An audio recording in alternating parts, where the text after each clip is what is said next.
Good morning, everybody.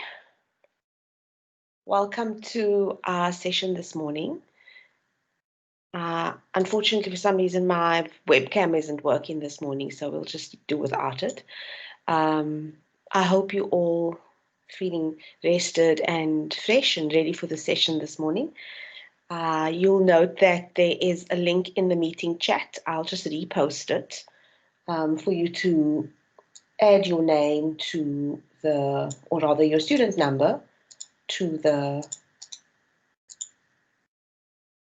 register. So for the people who have just joined, please will you add your student number to the register that I've just posted in the meeting chat.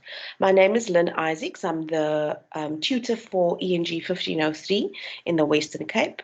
And so I say welcome to all of you this morning. Unfortunately, my camera isn't working this morning.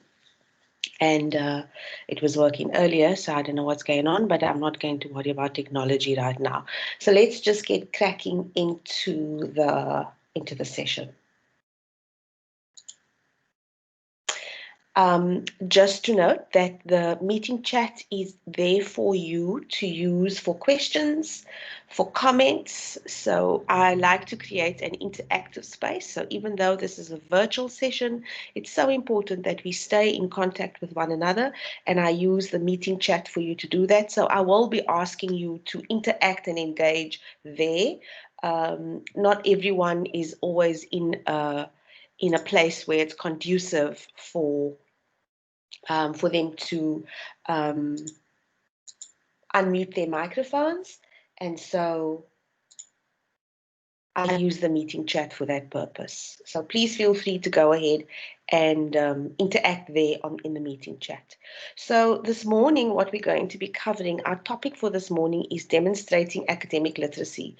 And this is a relevant topic for your exams. You are going to be writing a research-based essay, and so I thought it's really important for us to discuss what it means, what academic integrity means. So just some normal housekeeping, that your microphone remains muted, your camera off, add your student number, use the chat to interact with me, and then technical issues, email ctntut@unisa.ac.za. All these sessions are recorded. By joining the session, you agree that you will be part of the recording. The recordings, which include the presentations and any notes, these are available on that link provided, and I will post it in the chat in a moment or two, so that you can keep it in a safe place. And then at the end of the session, we ask that you complete an evaluation form, again using a link in the chat. So what I want to do is adjust for people who are not familiar with the site where you can access it. I just want to show you very quickly how to get there. So bear with me. I'm just going to unshare my presentation, and I'll just show you where to find all of the recordings. So I'm just going to open that link. I wanted to copy the link, I'm sorry. I'm just going to put the link in the chat now so that you can copy and paste it and keep it in a safe place, or just keep it, bookmark it in your, and so I'll just share, bookmark it in your browser. Oh, goodness me.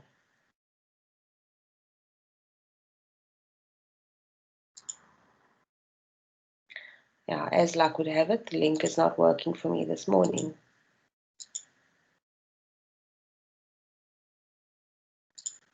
Okay.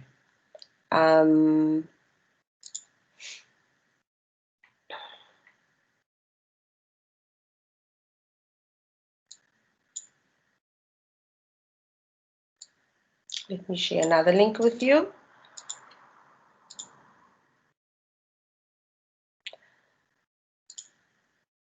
I'm going to delete that link and use this one instead.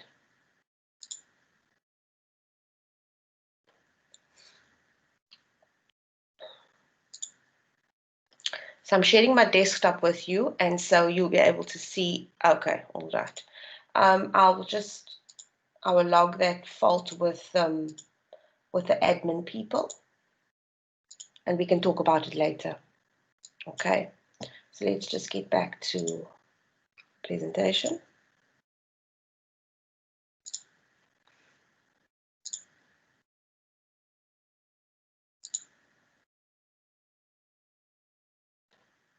All right. Okay, so we're going to be looking at strategies for writing with integrity. So what this means simply is, how do you acknowledge your source of information or your sources of information? And how do you format your in-text citations, your direct quotations, and how do you create your reference list? So our objectives for today is for you to leave the session with understanding the importance of writing with integrity, and lastly, knowing how to write with integrity. And the second bullet point is really important because you need to demonstrate this in your exam, which will start, which is to be written next week. So do you have any questions about the exam at the moment? So post them in the meeting chat as we go along. It's really important that you interact with me. Let me know what's bothering you, because then I can address questions directly. So I asked if you had any questions. So maybe let's just go to the meeting chat before we jump into what is plagiarism. So in the chat, please, can you just any questions you have about the exam?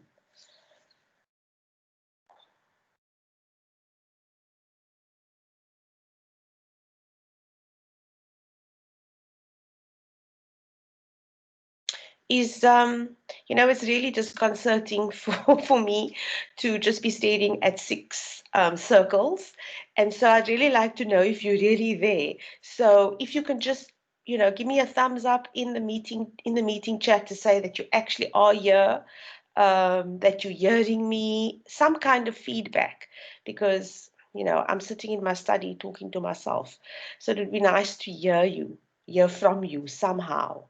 So please, in the meeting chat, if you used thanks Winnie, thanks Tabani, and Setu, that's great. Anyone else? Okay, Yonela, I see you. Excellent. Okay, great. Thank you so much. It makes me feel a lot better. You won't believe that, because it's quite, teaching in this way is really unsettling sometimes. And I have to tell my family to be quiet, it's Saturday morning, and because we're recording the session. Oh, Bronwyn, thank you so much. I don't know why the link I was posting was not working earlier. So Bronwyn is really thoughtfully posted the direct link to the recorded sessions. So maybe what I'm going to do is just take you there. Is there anybody here who doesn't? Is there anybody here who doesn't know how to get to the recorded sessions? And then to Licilia, I see your question.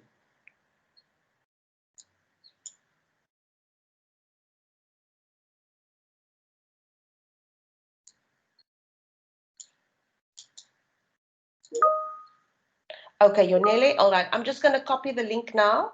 Okay, Setu, I see you. I'm just going to copy the link, and then I'm going to share my screen with you and take you straight there. Okay.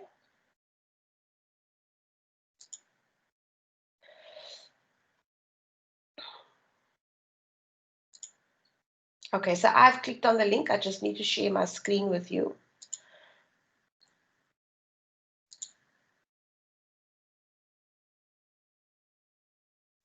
Okay, and you'll see that that link will take you directly to the module, all the recorded sessions, okay, which started on the 3rd. And on the 3rd of October, I covered paraphrasing. And this is an important technique that you will be using in your essay, and you will understand why I'm saying this. So I would recommend that you come back and you watch this session on paraphrasing. It also deals with analyzing the question, how to make sure that you understand the question, also deals with reading strategies, which are also important because you're going to have to find information to use in your research, and you're going to be overwhelmed by all of the information that you're going to find in relation to the topic. So you need to know and know which strategies to use to get through that information very quickly. So it's a really useful a session to watch. The 10th we covered, that was last Saturday, we covered the structure of the academic essay, so that's really important. And today's recording will be uploaded by Monday, Tuesday for the very latest. Okay, what you can also do is you'll see this gray bar here. It will take you straight to the notes folder. Okay, it will open up another tab at the top there. You then need to find the module ENG1503. You go and you click on ENG1503. You click on the folder, and in that folder you will find notes that I've uploaded there. I will make last week's presentation available. So the notes come in the form of the PowerPoint presentations converted to PDF. So I take some of the slides and I convert it to PDF, not the whole presentation.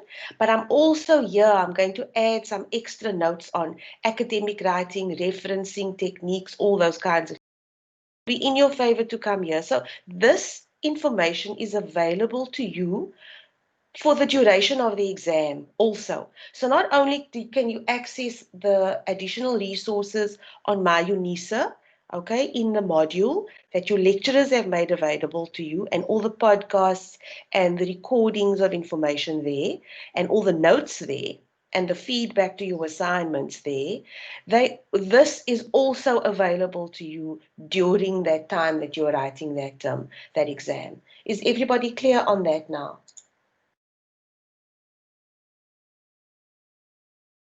And just give me a response of some sort in the chat, please.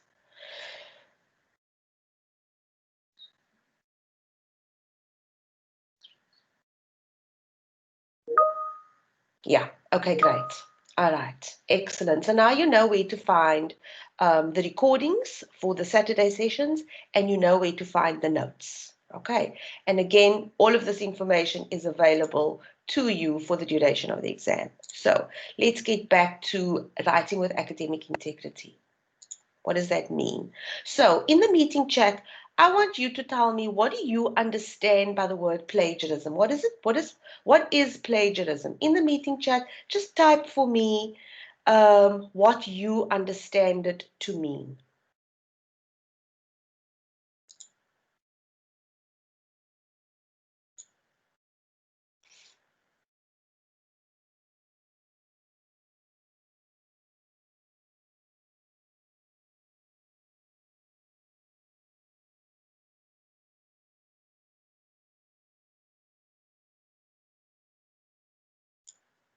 There's no right or wrong answer. You all know what plagiarism is. I'm just wanting to unpack very quickly what you understand it to mean.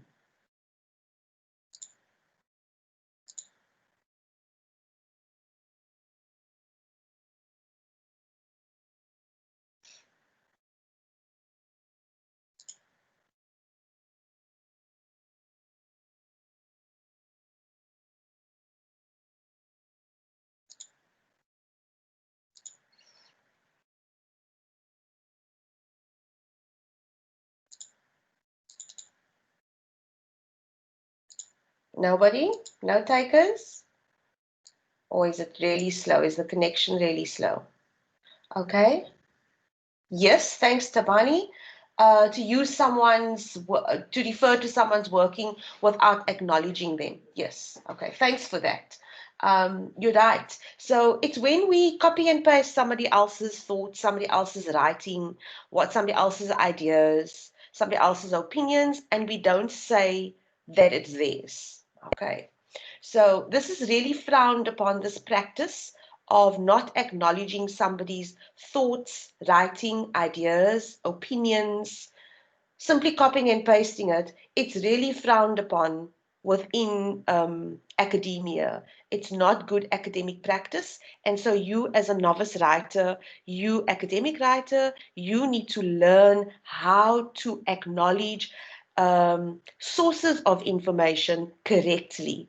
And the correctly and accurately is equally important to just acknowledging them. Because if you will recall, I explained to you last week how an academic essay is really having a conversation with people in the field. Okay, so you are demonstrating to the marker that you are having a conversation with them on a particular topic. You are looking at what other people have to say about that topic, and you're showing them and you're telling them that this is where I found this idea. But when you do that acknowledgement correctly and accurately, you are also telling them that you take pride in your work, that you are being professional about this academic conversation that you are having in writing. So, yes, I see everyone else's comments now. Copying someone's work, someone taking somebody else's ideas and making them yours. Yes, taking some and presenting it as your own. All good, all fantastic, thanks. So I just want to take you then to what your study guide says about it. And um, on page 65, your study guide says, just let me make sure that I'm just sharing the correct document with you. So let's just go to page 65. Okay. So your study guide refers to plagiarism and gives if plagiarism is submitting statements, ideas, opinions, or findings copied without acknowledgement from another source as if they were one's own. Okay. So and then it goes on to talk about the types of plagiarism. Now,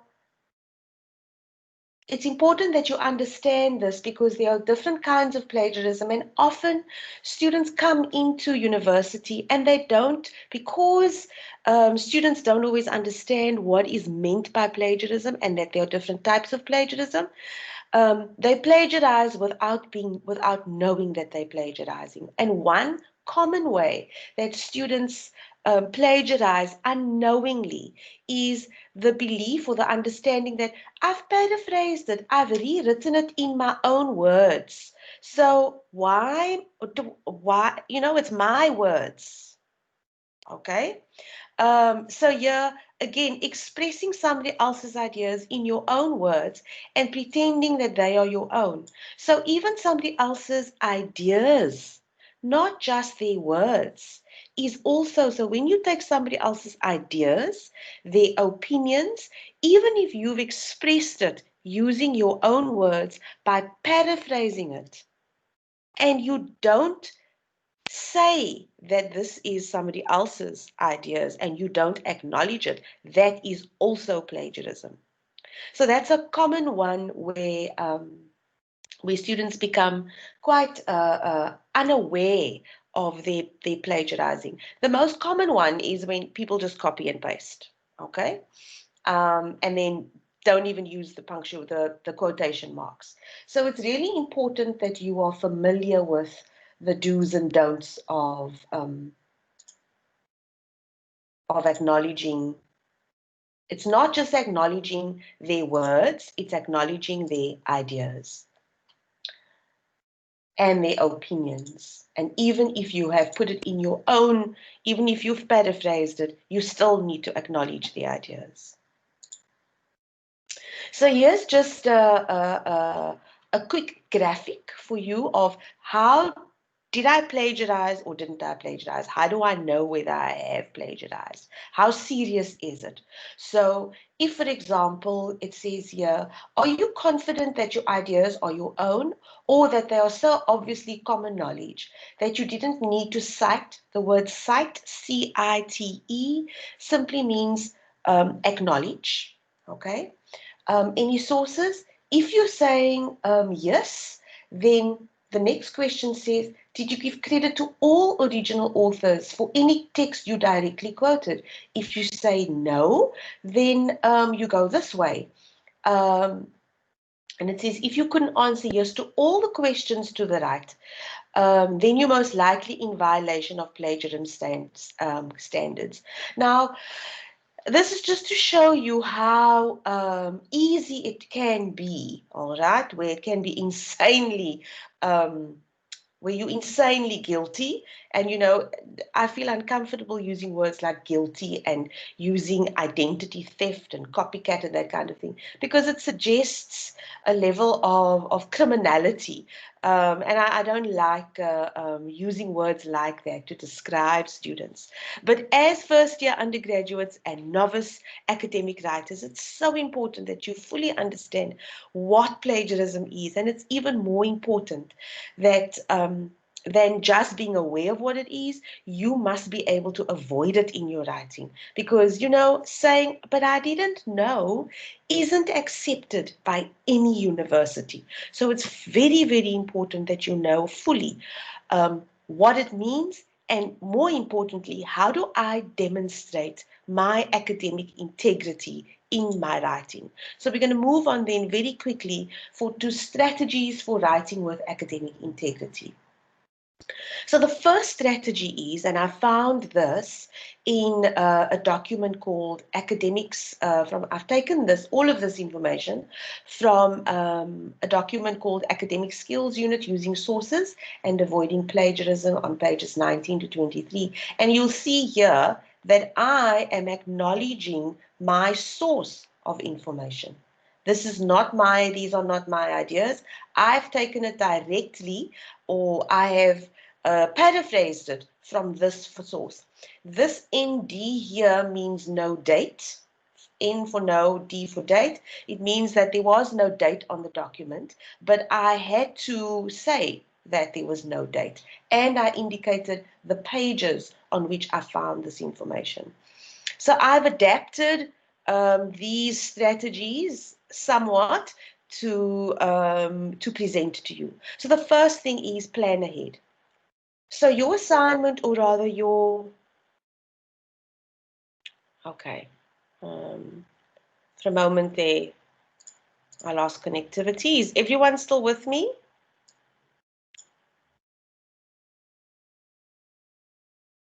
Okay, all right. I see the questions. You want to know about in-text referencing. You want to know somebody else. Okay, Sinclair's also saying you have a challenge with referencing. Okay, yeah. Thanks everyone for saying you're still here. I just got a quick pop-up that said I'd lost connectivity. So the first thing you need to do with this exam is when you log in, okay, and I'm hoping that you all either were part of the presentation or the session yesterday. If you couldn't join it, please watch the recording. It is really important that you understand how to access your question paper on Friday. So the first thing is, as soon as you've downloaded your paper, you're going to log off, you're going to disconnect from the internet. You don't need to be connected to the internet for all of the time that you have in order to put together your answers. So read the paper carefully. Understand the exam requirements. Now I'm going to replace the word assignment with the word exam. Understand the exam requirements. If you have questions, ask those questions early on. You are able to access your lecturers, so email your lecturers and ask questions. Okay, check the referencing style you're required to use. Now the referencing style that you are required to use is called Harvard style, and I'm just going to show you a document which has been uploaded into my UNISA on the general ENG 1503 site. And it is called tutorial letter 301. Just need to load it into my share pane.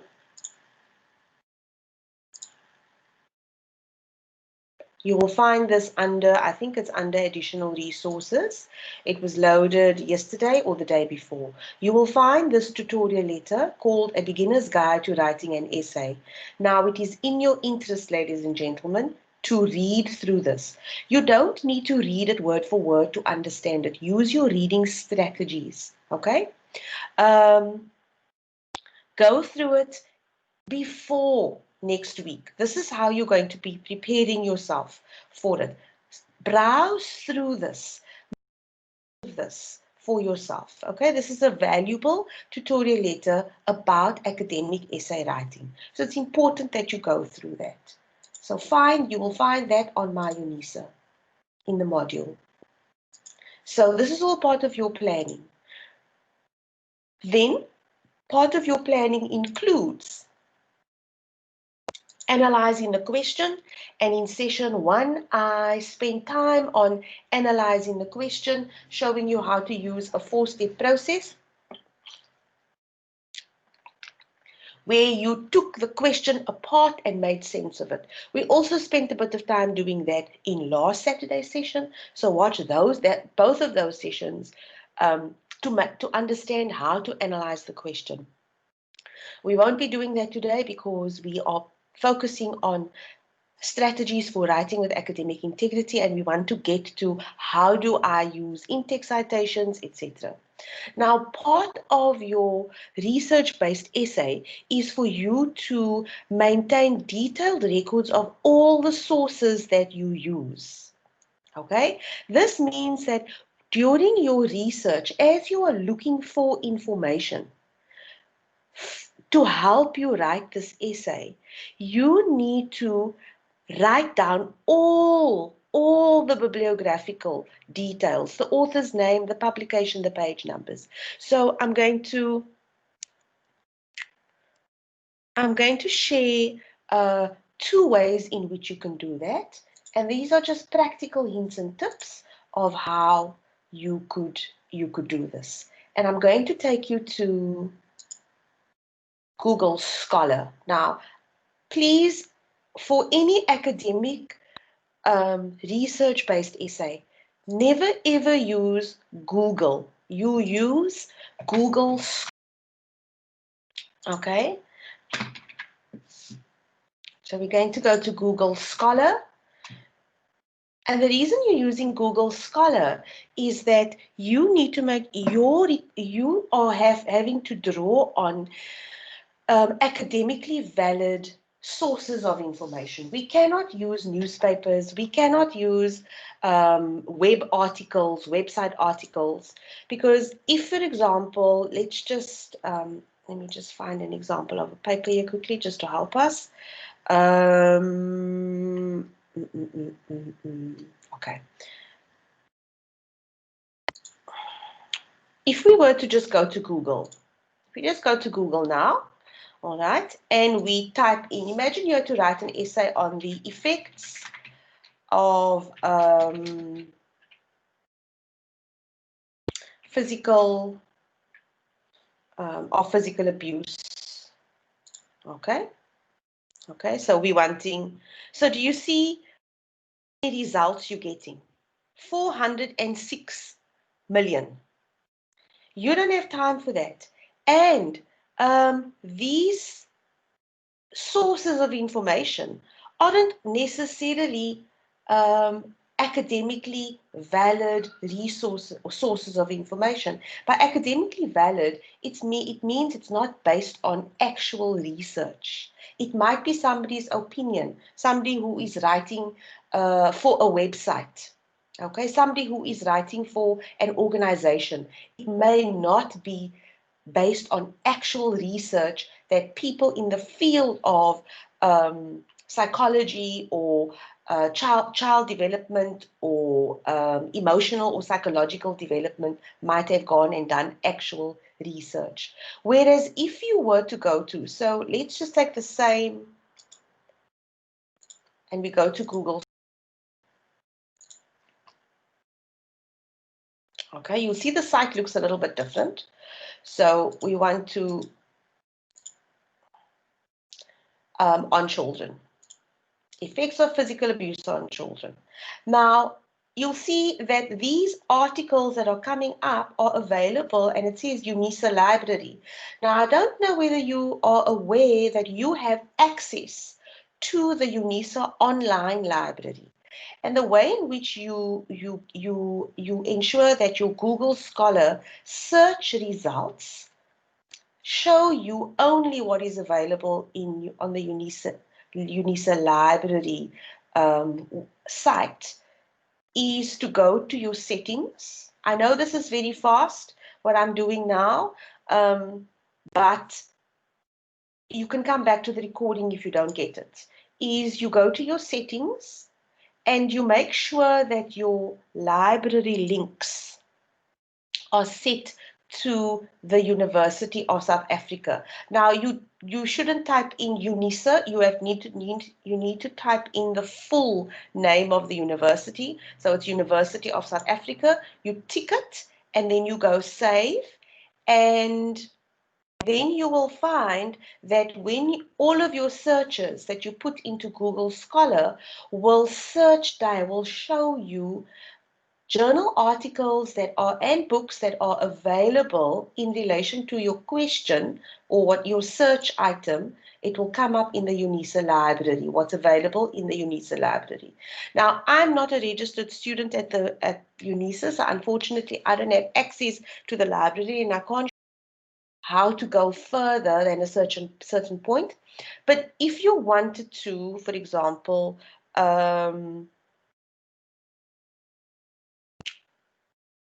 risks for physical child abuse and its personal consequences, and you wanted to go to this article, you could click on it and it would take you to part of the article, not the whole article. So it'll take you to what we call the abstract. The word abstract is just another word for a summary of this article. Okay. And it's written in really heavy academic language, but use your reading strategies to just skim and scan this and see whether this is of interest to you. If it is, then you could go back there to your Google search, and you could say, I want to now see this in the UNISA library. I want access to the full document. Then you click on the UNISA library link, and because I am not a student, I can't go any further than this, okay? All you will have to do is put your student number in, and your username and password, and you should get access to the library. But there are times when you can, if we just were to take the settings off, where you can actually get access to free articles on Google Scholar. Now you'll see suddenly the UNISA or the articles in the UNISA library, no, they've now disappeared. So let's just go there. Let's see if we can see it. Okay, unfortunately we can't, but we're just getting access to the abstract. But sometimes you don't even need access to the whole article. Sometimes the abstract is useful enough, okay, for us to give us information that we can use in a 500-word essay. Let's look at this one. The effects of physical abuse. Okay. So here, if you look at, it said significant findings were that. So the findings of any research is going to help you with effects, okay? So this study, which considered the effects of physical abuse on children's social relationships, so it showed that my social relationships, it's how they made friends and how they interacted with people. So the findings were that abused children had lower peer status and less positive reciprocity with peers. In other words, they didn't interact well, okay, with peers chosen as friends. They were rated by peers as more aggressive and less cooperative, and by parents and teachers as more disturbed. Okay, so there's some effects that you could then copy and paste. So imagine we wanted to copy and paste this. All right. So this is okay for you when you're doing your research. So I'm going to copy this. All right. And it's acceptable for us to do this. And I'm going to, because I'm sharing my screen with you, you can see what I'm doing. So I'm creating a Word document. And I'm going to copy and I'm going to paste that information into a Word document. But now I need to be aware that these are not my words. And as I said to you, one of the most important things you need to do is you need to write down all the bibliographical details as you are doing your research. So let's go back to our Word document. Let's go back to our browser. Now we need to make sure that we acknowledge the source of this information. All right. So sometimes on the page here, you will find the information, sometimes not. But what you can do is just click back over here to go back to Google Scholar to see where it was, and you'll see here this was the article that we went to, the effects of physical abuse. There it is on social relationships. Okay. Now we want to find the bibliographical information. All you do is you see these little two quote marks here. You click on and you'll see a little box will pop up. You are using Harvard style. In this box, there will be all the information and it is formatted for you already, for you to simply copy and paste the information that you need to put into your reference list. Okay, so referencing consists of two elements. It consists of, firstly, in-text citation. So if you're going to be using Salzinger et al.'s information in the body of your essay, you need to quote it, you need to cite it in text. In other words, you must refer to it in text. But you also have to say you need to indicate the full bibliographical information in your reference list. So two places. So imagine we use this in our body of our essay and we wanted to quote it.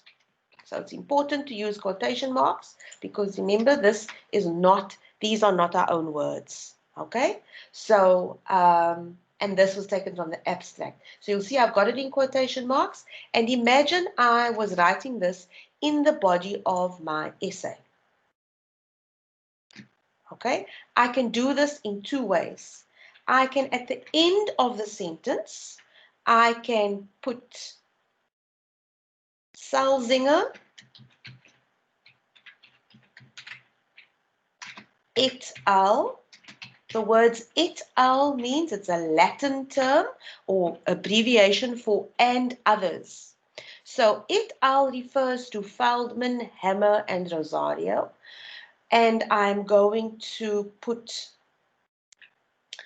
say et al. Full stop, comma, space, the year 1993.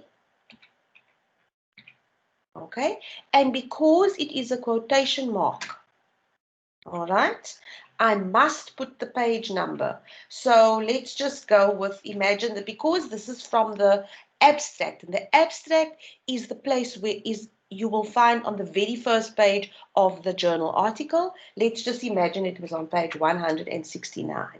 And we close our brackets. This here, ladies and gentlemen, is called in-text citation. In-text simply meaning in the body of your essay. Okay, and we do this right next door to the quotation. So that when the reader reads our essay, they will know that, oh, you found this quote in this document.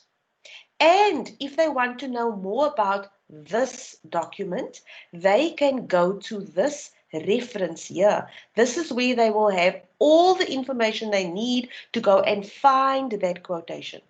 Remember, I said to you right at the beginning, this is a conversation you are having with people in academia. Okay, so people in academia want to know more about where you found your sources. They will be interested in what you are talking about. Okay, Setu saying for us here.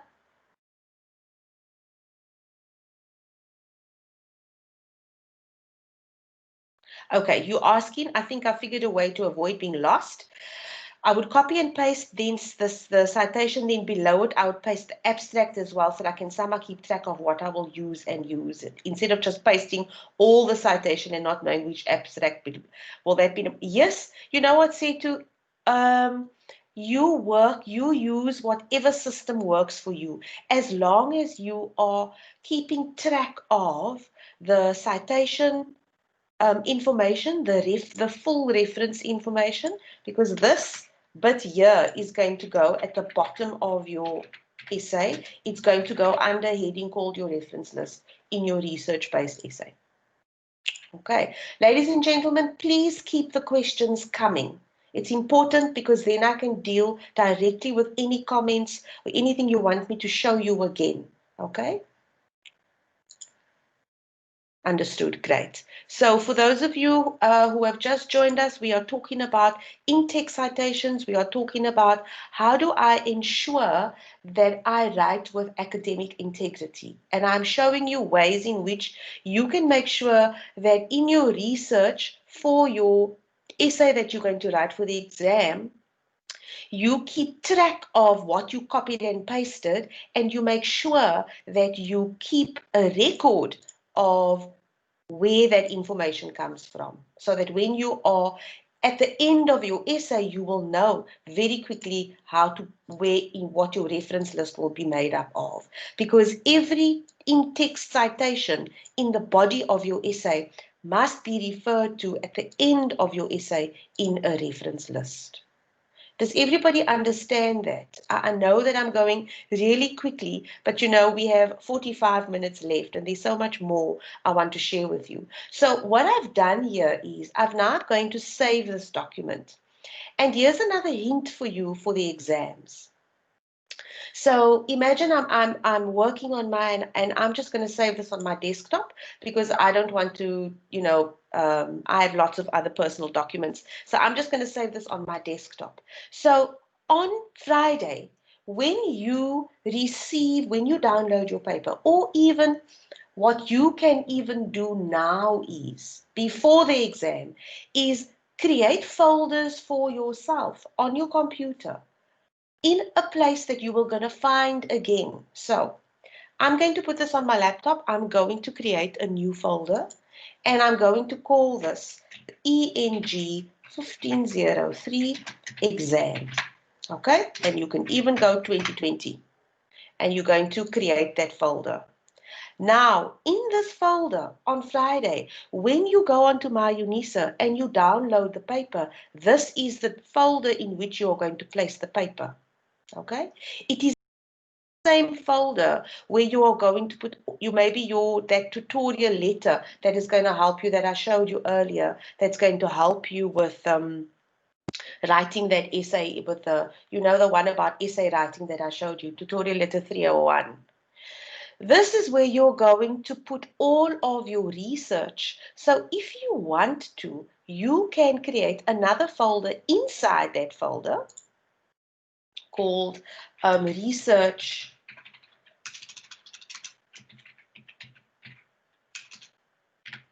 articles. Okay, and you're going to create that. Now inside that folder, I'm now going to go and I'm just going to say, what were the names? Was it Salzinger? I'm just going to call it Salzinger. Salzinger. Okay, I'm just calling it just for time. You can decide. So I'm going to, or no, let me rename this, not Salzinger, sources of information. Let's call it sources of information.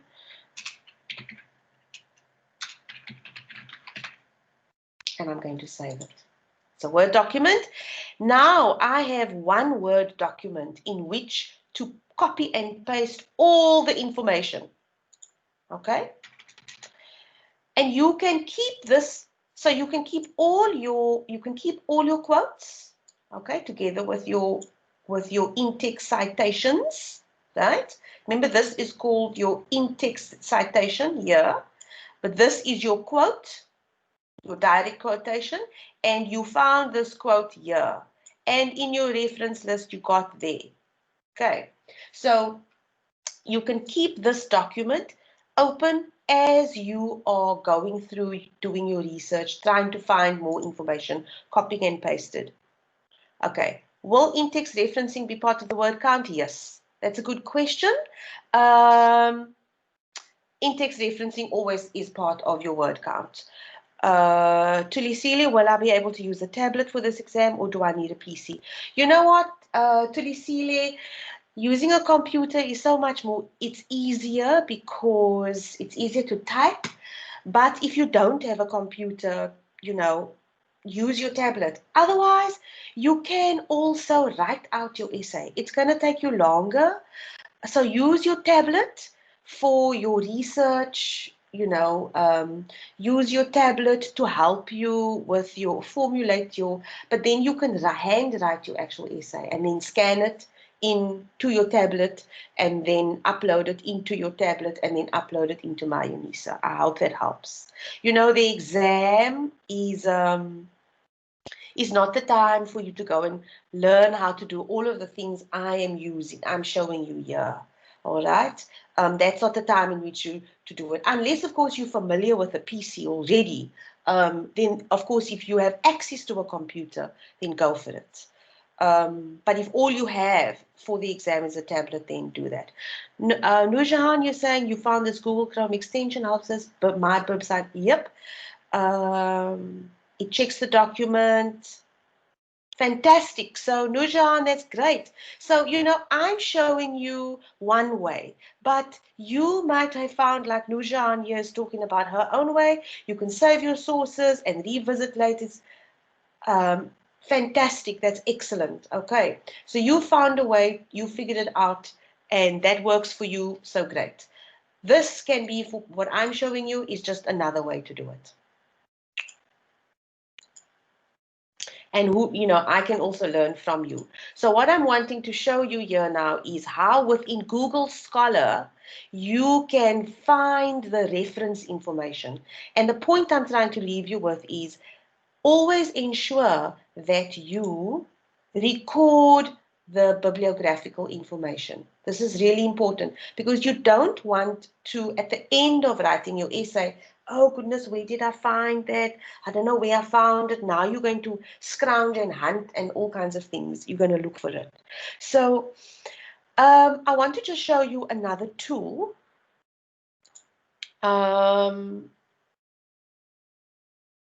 And it is called Cite This For Me. So just to keep track with our presentation, let me just make it a little, let me just share this with you quickly. So I think I've covered point number 3 already in that example that I've used, showing you the creating a Word document, etc. It's develop an organized note-taking system. So what works for you? So I've shown you one way to do it. Okay, and Nurjahan shared in her way that she does it with a Chrome extension.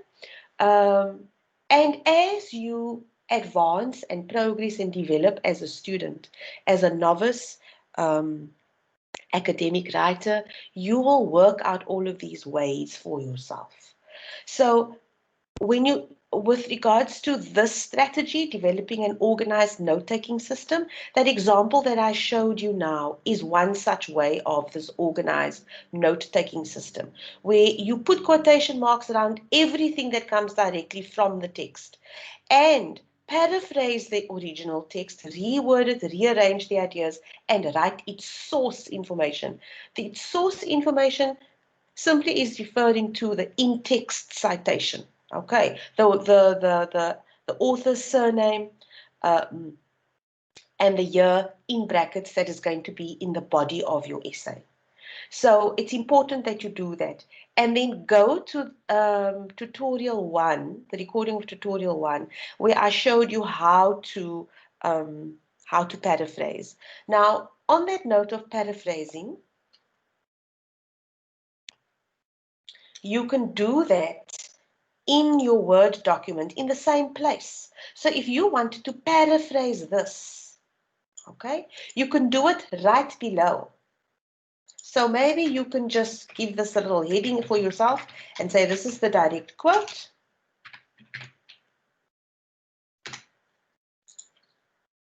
And just because you want to keep everything in one place, so you can then rewrite this in your own words here, so that when it comes to putting together your essay, you can simply draw on the paraphrase. And of course, your paraphrase must have whatever you have said your paraphrase to be. It must always end with that.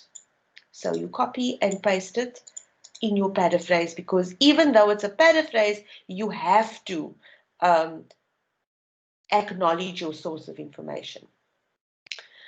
Okay, so I hope that makes sense. Are there any comments or questions at this point?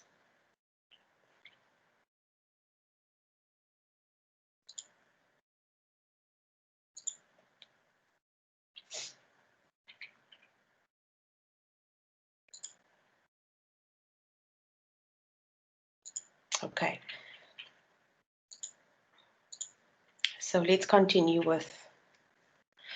All right. So one of the things that's also important for you to use as a strategy for writing with academic integrity. Remember, I said to you, your sources must all come from academically valid, peer-reviewed articles, books, etc.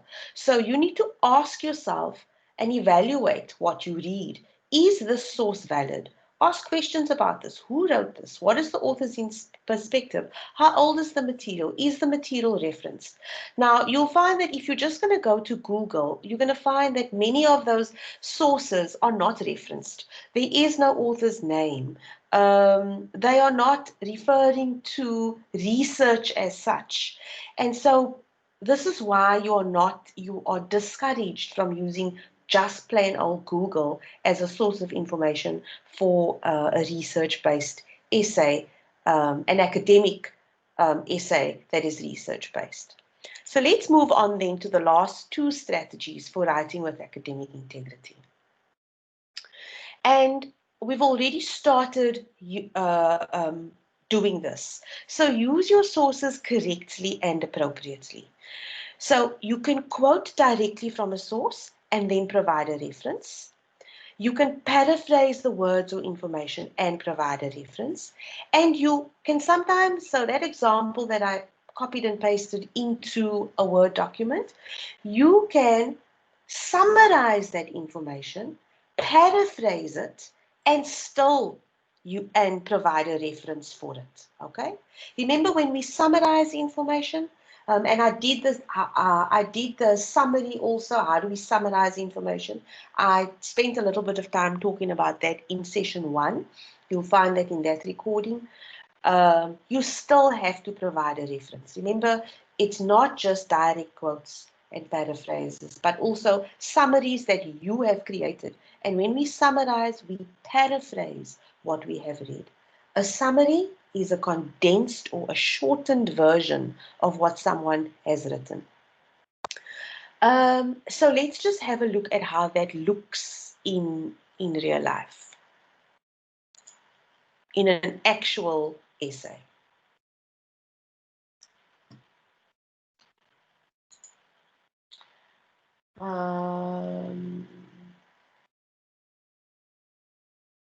Okay, great. It's fantastic that you're supporting each other. It's fantastic. Thank you, Sinclair and Setu, for having a conversation with each other and helping each other. Okay, so I was going to show you examples of It's just easier if I just share my desktop. So what I want to do now is I want to show you examples of actual writing.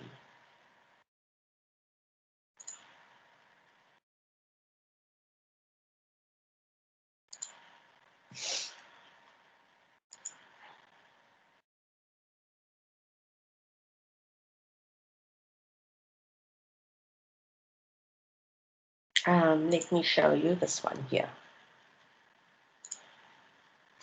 Okay, so this is an example of a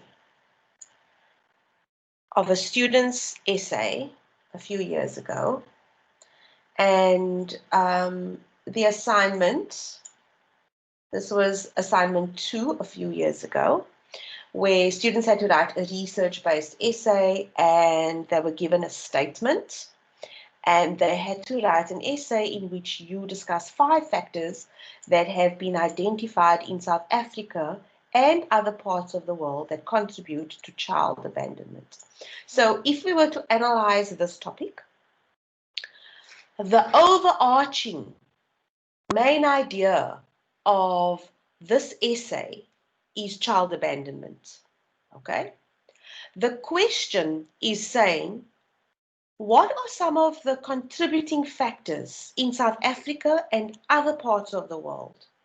What are the contributing factors to child abandonment? So the overarching main idea of the essay is child abandonment. You're talking about child abandonment, but what you need to deal with more specifically, narrowing down the discussion, is child abandonment, the causes, the contributing factors that result, or what are the contributing factors to child abandonment. So that's what you must talk about. And even more narrow is you need to look at it in South Africa and other parts of the world. So that's what the essay is all about.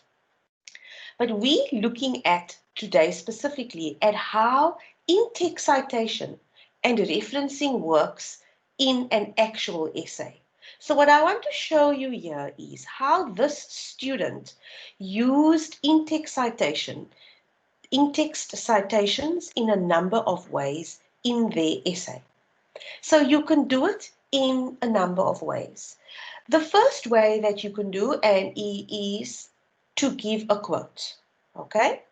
So the one way that you can write a quote is like I showed you in the example in the Word document.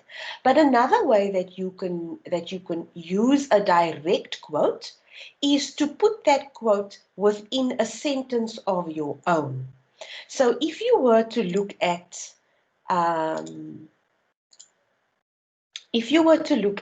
this sentence here, this student has this sentence here that I've highlighted. The student has started off their sentence by saying, Abbas 2012, Abbas is the name of the author of this quotation here. So this is the direct quotation, and you'll see the quotation marks.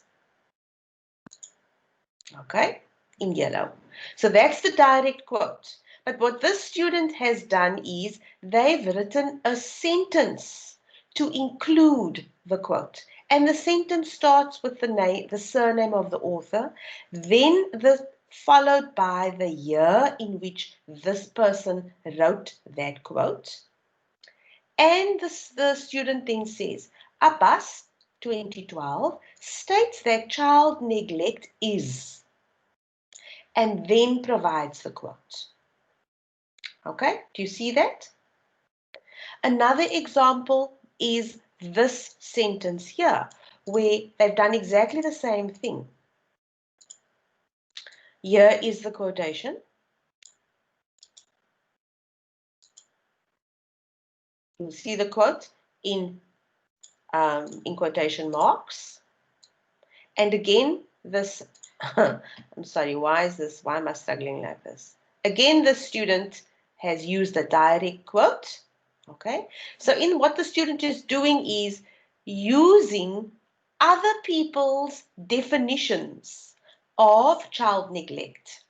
Okay, so Here in this sentence, you have the here in yellow. I've highlighted here is the direct quotation.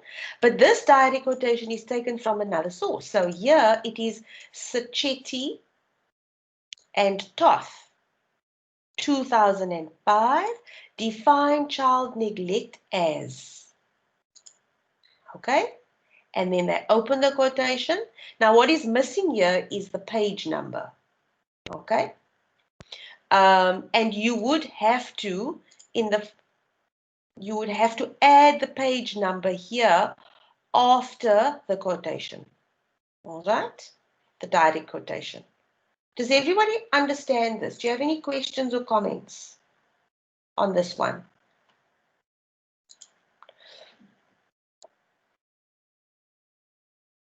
Understood. Great. Okay.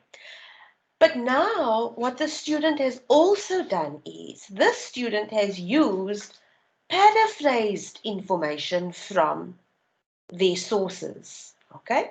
So if you look at this one here, this is another example of an in-text citation where the student has used source information taken from Tabani and Kasiram, who wrote this in 2015, and they've incorporated it into a sentence as a paraphrase, not as a direct quote in the first paragraph.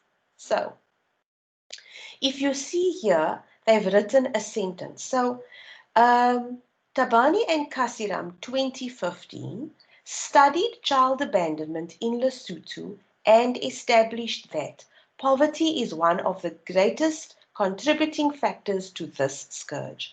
So this sentence here is a paraphrase of the information the student found in a journal article where Tabani and Kasiram wrote about their research that they did on child abandonment in Lesotho and how they found that poverty was one of the greatest contributing factors for child abandonment in Lesotho. Bearing in mind that this essay was about child abandonment, the reasons for child abandonment in South Africa and other parts of the world. Okay, so here this student is talking about other parts of the world being Lesotho. Then the student goes on to talk and uses exactly the same technique of paraphrasing the source information found in something found in research done by Malik. So Malik in 2010 also studied the determinants of child abuse in Pakistan. Okay, and reiterated, the word reiterated means found again. All right, it was done again. So Malik found in Pakistan similar. It was a similar finding to Dabani and Kasiram that socio-economic issues and poverty are significant in leading to child abandonment. So this here is a paraphrase, all right, of what Malik wrote about in their research published in 2010, research done in Pakistan on child abuse, and they found that it was socio-economic issues and poverty that contributed to child abuse, child abandonment. Okay, does everyone follow that one?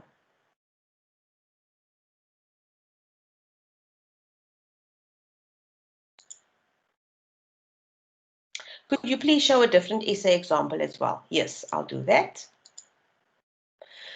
Okay, so let me open. I'll open one of my own essays. No, it's not that one.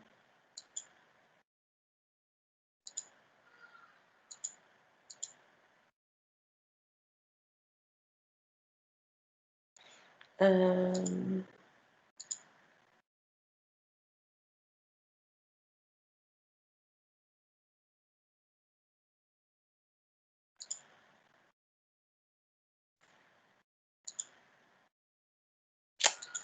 Okay, for some reason my computer's playing up and I'm gonna have to close Word, but I'll get there. Just bear with me. I apologize for this.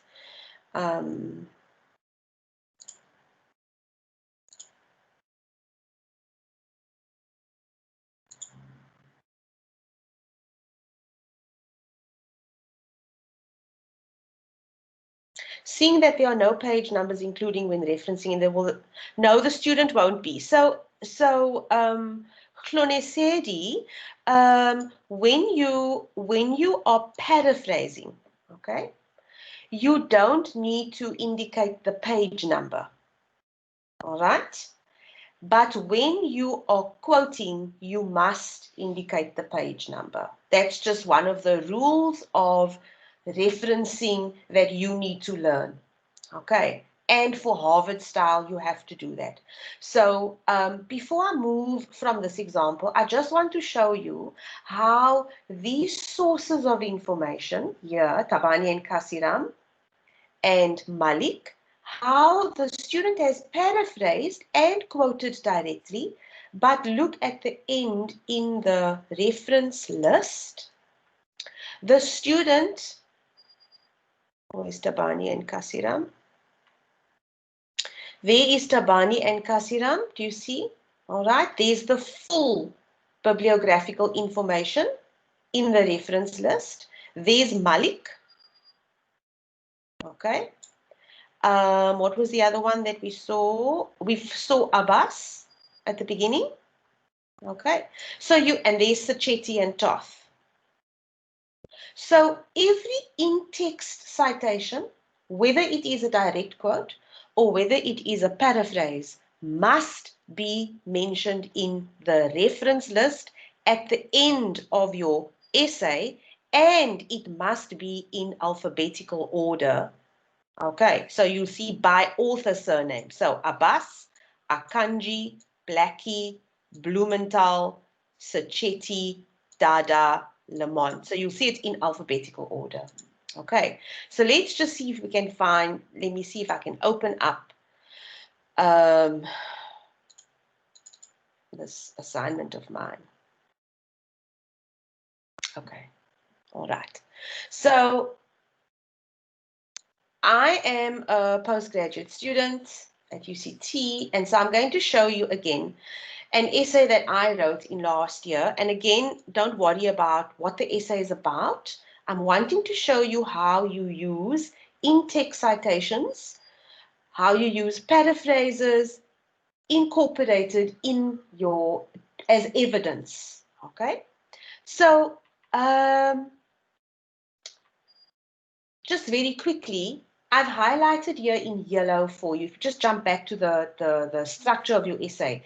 In your introduction, you need to say what you're going to be talking about in the body of your essay. So in my introduction, I have said in this essay, literacy as a social practice is discussed.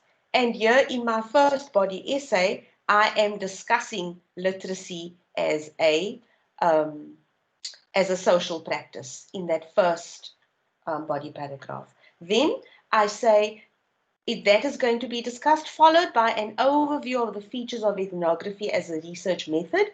Then you will see this second body paragraph is all about that. Okay, so let's have a look then at how in-text referencing works.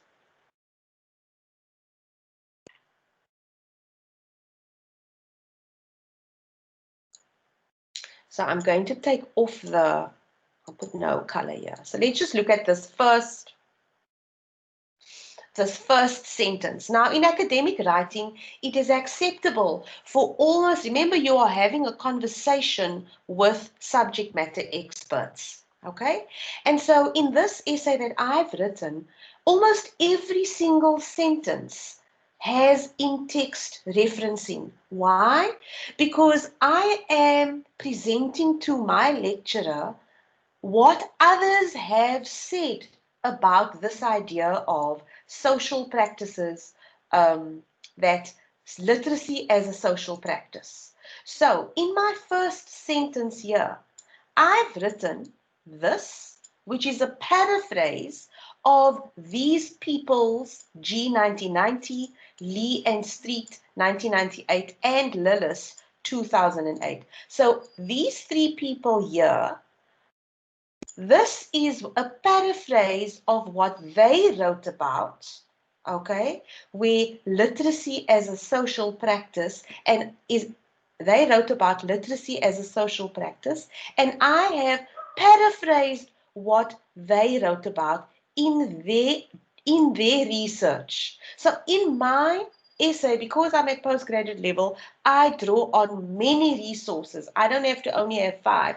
I can have 10 if I want. So that's why I've got 3 sources of information here, because they all said the same thing.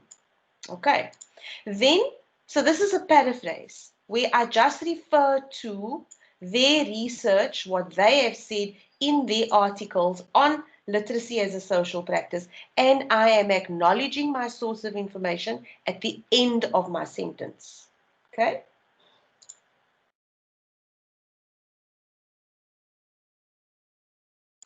C2, you're saying alphabetically listed the citations? No. So C2, I'll come back to your question later when I talk about my reference list at the end of this essay. Okay. So if we look at sentence number 2, here I am referring to, and I'm doing exactly the same thing as that student did in the other example on child abandonment. Okay. Here I am saying G 1990, and here I am paraphrasing. Oops, let me go undo. What am I doing here? That literacy is a combination of. So I am referring to G, okay? And then I am putting a quote of G's. That's why I've got page 127 right next door to the quote, okay? And my sentence continues at a paraphrase. Then I carry on with my next sentence, which again is a paraphrase of what he, meaning G, said. He goes on to say that. And then this is a paraphrase of what he said, and I am referring to what he wrote in 1990 and 1996. Okay, so you'll see that almost every single sentence in this paragraph of mine has been taken from these sources of information, and I have acknowledged in every single sentence where I got that information from. So let's look at another do we need to look at another paragraph, or is everyone following what I'm doing? I'm doing as said to asked, and said use another example.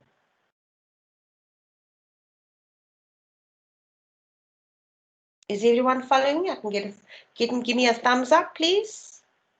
Because I'm looking at the time and it's 1:15 already, and I want to now go on to, do I need to, one last paragraph? Okay, all right. And then I want to go to the,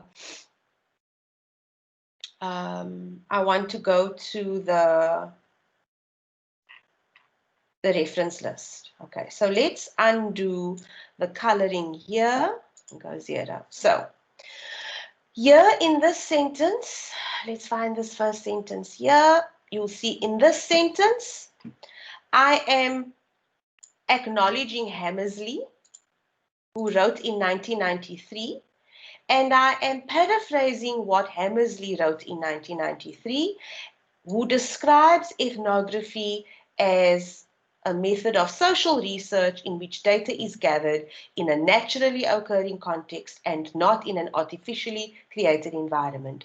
So that then is a paraphrase of what Hammersley wrote, and I'm taking it from what it was published in 1993.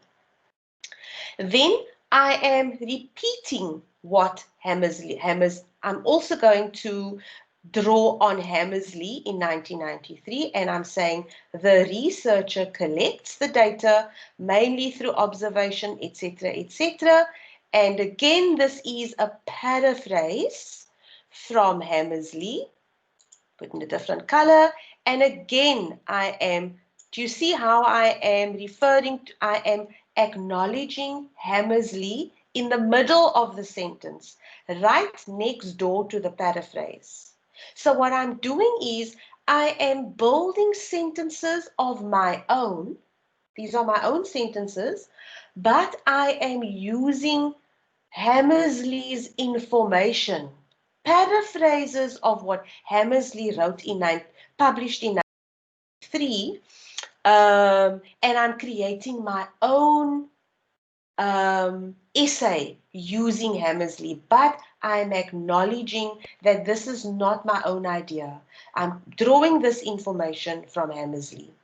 So here I am. Let's look at another sentence. This is in line with Hammersley's notion of discovery-based research.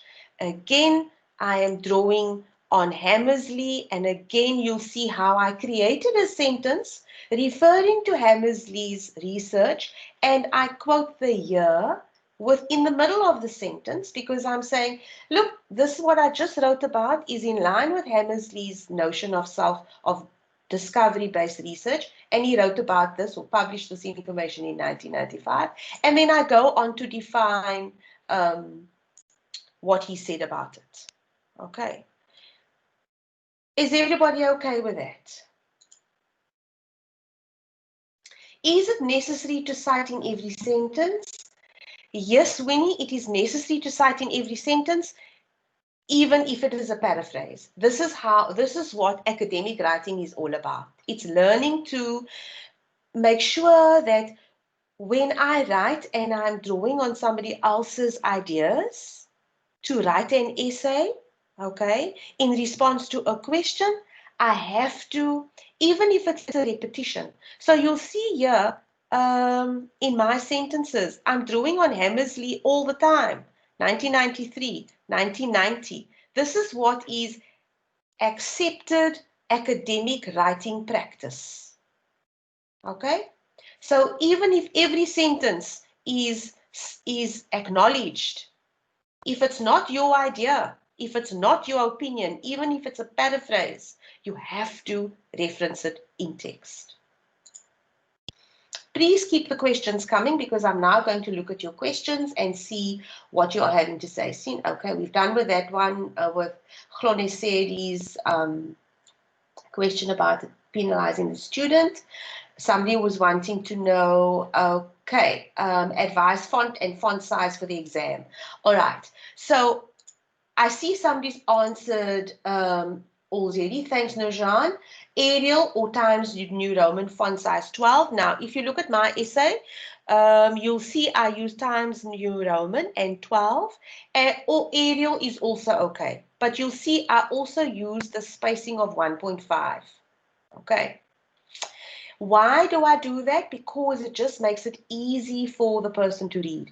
Bearing in mind that you also need to convert this to PDF. Because if you're going to scrunch it up to no line spacing, okay, you'll see if I were to take it to 1, do you see how close it is and how difficult it becomes to read, okay? And it becomes more difficult when it's converted to PDF. So I always make my essays 1.5 line spacing. Don't worry about the fact that the instruction says 3 pages. That's more for people who are handwriting, okay?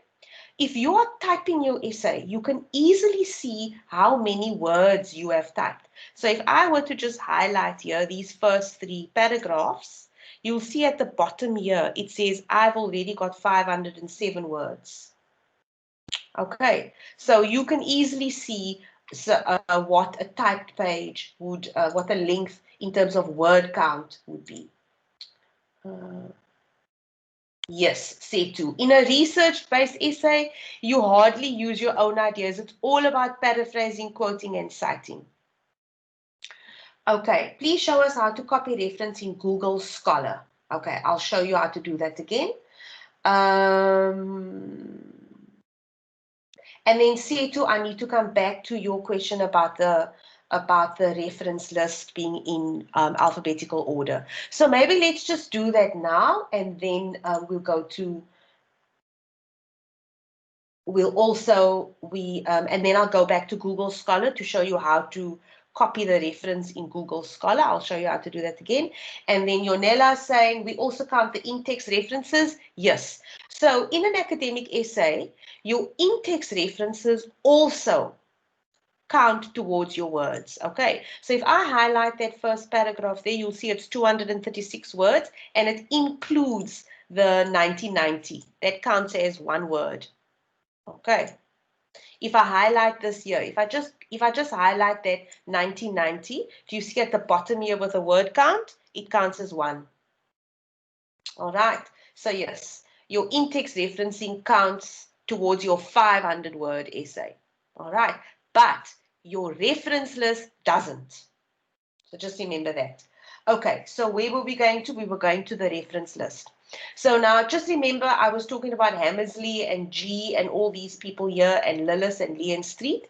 So let's go to my reference list, and you'll see how my reference list lines up.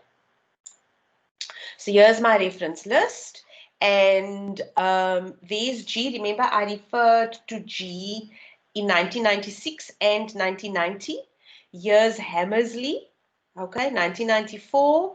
Here's Lee and Street, okay, in 1998. Here's Lillis, okay.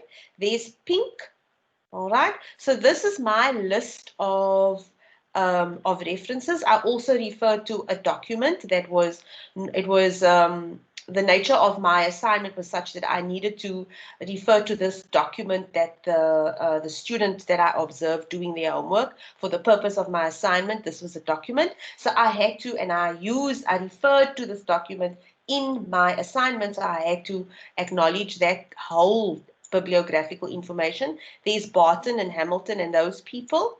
Okay, so Setu, your question was, must you list the alphabetically listed the references? No. So Setu, to answer your question, you saying must it be in the same order as the essay? No. So if I go to you'll see here, you'll see my first reference was Academy of Sound Engineering, blah, blah, blah, blah. My second reference was Barton, Hamilton, Ivanuch, and Ivanich. But if I go to my first paragraph, you'll see my first source of information was G in 1990, and then it was followed by Hammersley. So it's your alphabetical order in your reference list is not based on the order in which you referred to your sources of information in the body of your text. It's according to their surnames. Okay.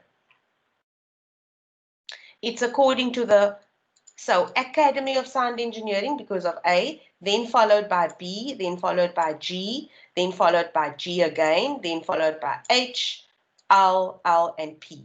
Okay. And of course, I'm a student at UCT, so I had to also, like you are going to have to do, and I'm not sure, follow the instructions of the exams.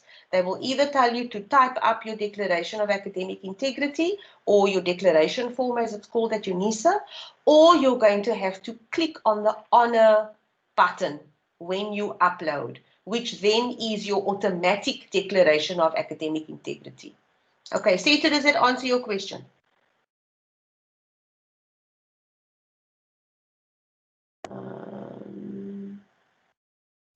Okay, cool. We also can't. Okay, so Winnie's wanting me to show how to copy the reference in Google Scholar. Okay, so let's go back to Google Scholar. So imagine let's go and see, look for another.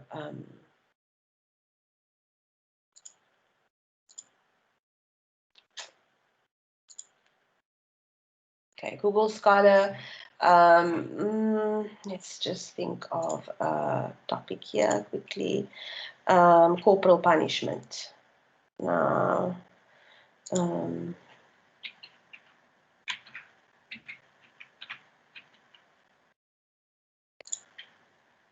okay, so let's imagine I wanted to use this article here. Okay. All I do is, if I want to cite it, if I want the source information for my referencing, I click on the cite little icon, which is shown, the icon is the double quote marks, and I click on it. This box will pop up. This on the side here, these are different referencing styles.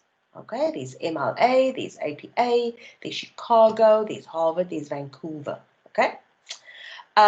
You have to use Harvard style. So you simply click there and it'll automatically highlight. You go right click, you copy, and you open up your Word document that you created. Where's my Word document for my source information, sources of information? And cancel. And I'm going to add it here to my reference list. Paste. Okay. So technically, if this were to be in order, Turner must come. Is it? No, it's not. Pure ST, yes. So remember S and then followed by T in the alphabet. So that's in the right order alphabetically. Imagine this is my reference list. And then, of course, in my paraphrase or in my direct quote, I am going to, because this is two authors, I can say both Turner and, so in my paraphrase, I'm going to have Turner in brackets. And when we have our paraphrase, we don't use this is really important, don't use the initials, you only use the surnames. That's why it's called author date. Okay. So ignore this because Word is saying that there's something wrong with the spelling, but that's the correct spelling of that person's surname. So in my paraphrase, whatever my paraphrase is, right? That's my in-text citation. There's my reference list. That's my reference for my references list, the full bibliographical information. Okay. For my direct quote also, I will use that. Does that help you, Winnie? Please keep your questions coming. We have 2 more minutes. Okay, excellent. Yes. So I've shown you lots of hints and tips today to help you with your essay. So let's just see how far we've gotten in our... All right, so we got 2 minutes left. So we're talking about strategies for writing with academic integrity, and I've shown you various ways of using your sources correctly and appropriately, where you can quote, you can paraphrase and use a summary also, but in each of these instances, you must provide a... The last strategy is follow the referencing style rules down to commas and full stops. Okay, you are using the Harvard style for this module. And I have shown you the tutorial letter 301, which you can find on my UNISA and in the module. Go into that document and it will help you with down to the commas and the full stops. All right, remember you're having a conversation in writing with academics. They're familiar with, they want to see the commas, the full stops, the brackets, the spacing, all those little details they're going to be paying attention to. So here's just very briefly another example to show you in text, okay, citations at the end of sentences. Here's an example where we've incorporated it into an actual sentence according to name of author, date of publication, page number, comma, and then whatever you are paraphrasing. So our objectives today were to understand the importance of writing with integrity and knowing how to write with integrity. Can I have some indication that we have indeed achieved these objectives? You can just give me a thumbs up or post a question or two in the chat. I'm also going to post the evaluation form in the meeting chat for you to complete.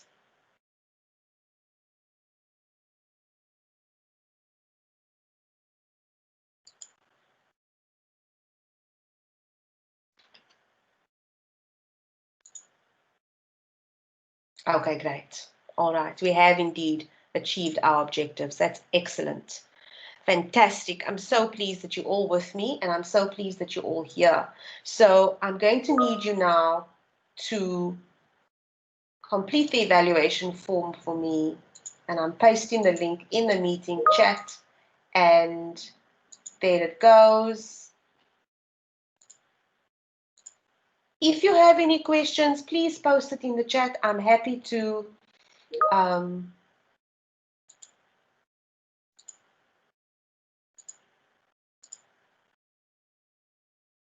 the last slide I want to share with you is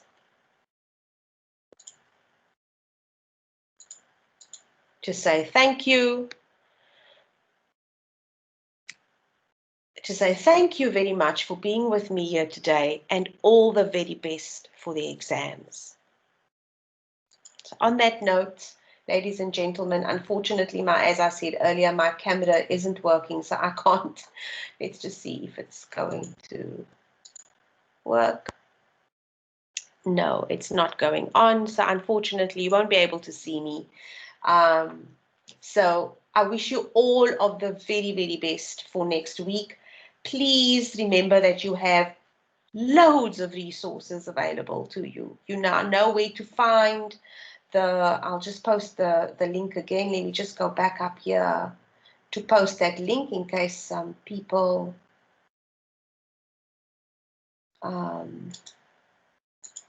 this is the link to access the recordings.